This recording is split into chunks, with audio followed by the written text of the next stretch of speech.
Bismillahirrahmanirrahim. Alhamdulillahi Rabbil Alamin. Wassalatu wassalamu ala Rasulillah wa ba'd. Assalamualaikum warahmatullahi wabarakatuh. Ngayon naman mga kapatid ay pag-usapan natin ang bagong episode ng talakay natin sa ating relihiyong Islam at ito po ang mga palatandaan na napakalapit na pong magunaw ang mundo.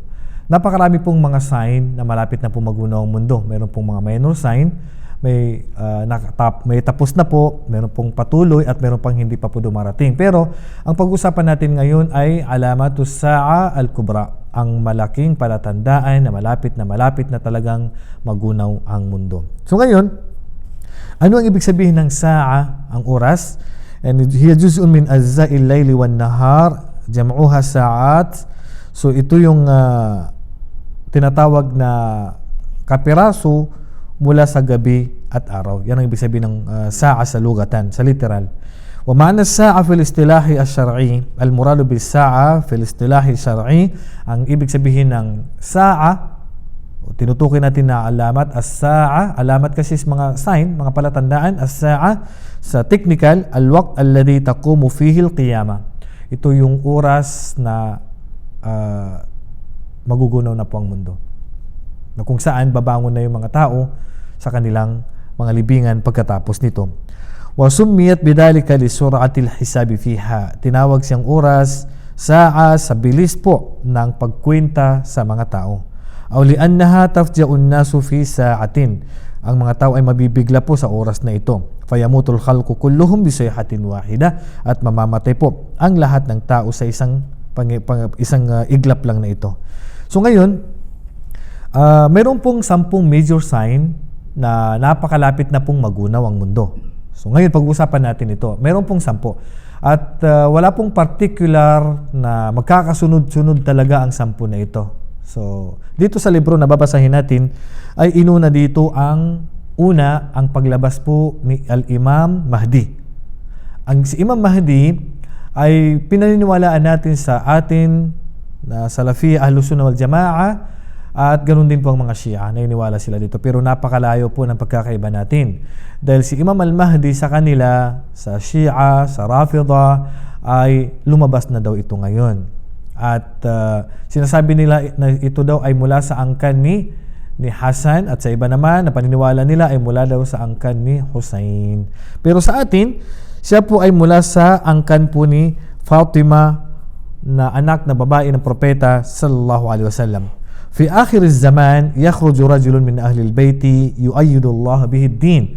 Sa darating ang panahon na lalabas ang isang lalaki na mula sa pamilya ng propeta sallallahu alaihi wasallam, na gagamitin siya ng Allah para sa pagpapalakas sa ating relihiyong Islam. Matulungan ang mga tao sa time na yan. Yamliku 7 sinin, at maghahari siya sa loob ng 7, o mamumuno siya sa loob ng 7 taon. Yamla'ul ard adlan kama muli'at juran wa dulma. Mapupuno niya ang mundo ng katarungan.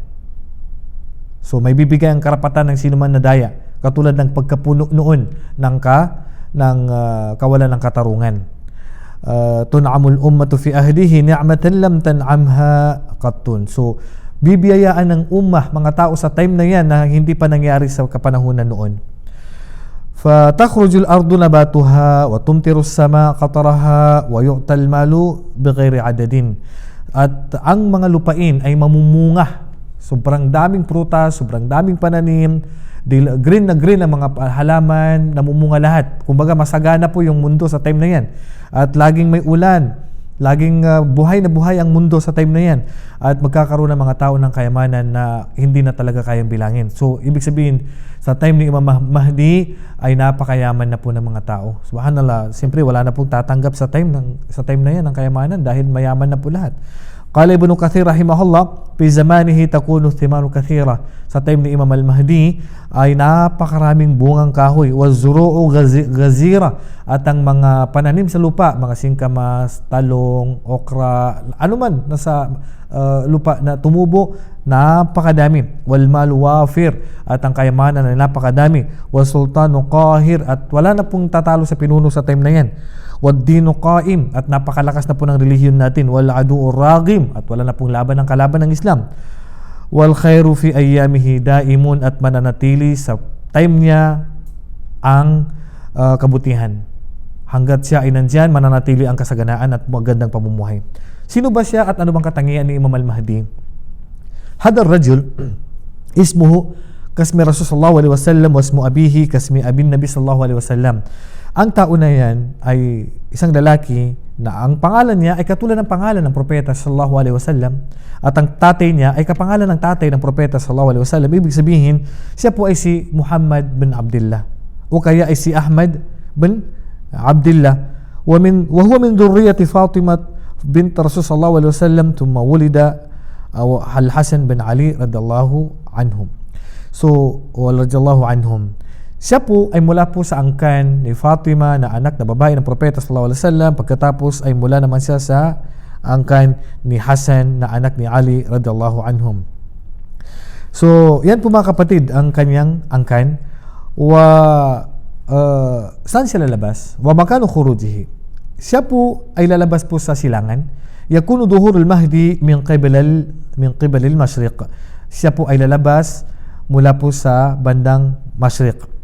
Hanggat sa dadali niya po yung makatarungan na pamumuno. Kaya nga sabi ng propeta sallallahu alaihi wasallam, paidara ay tumuhu fabayuhu. Pag nakita niyo yan ay kayo makipagtulungan kayo sa kanya, kilalanin niyo siya na pinuno walau habwan ala thalji, kahit nagagapang kayo sa yelo o sa asno.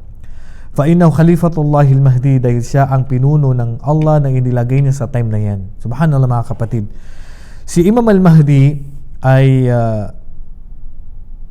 may papakalat niyang ang katarungan sa time na yan.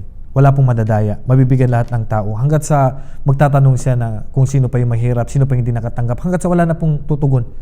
Kasi lahat mayaman na sa time na yan. At magdadala sila, wa yu'ayyidun nasu min ahli al-mashriq yansurunahu. Sa bandang silangan, tutulungan ni mga tao, wa yuqimuna sultanahu, magpapatuloy ang kanyang pamumuno at magpapalakas ang kanyang pamumuno at magdadala sila ng mga itim na flag. Kasi sa time ng propeta sallallahu alaihi wasallam, ang kanyang flag ay itim. Si Imam Mahdi, siya ay mag-iimam kay Isa alaihi salam. Subhanallah. يخرج في آخر أمة المهدي يسقي الله الغيث وتخرج الأرض نباتها ويؤتى المال صحاحا وتكثر الماشية وتعدم الأمة يعيش 7 أو 8. Subhanallah, mabubuhay daw siya sa loob ng 7 hanggang 8 taon. Parang ganun.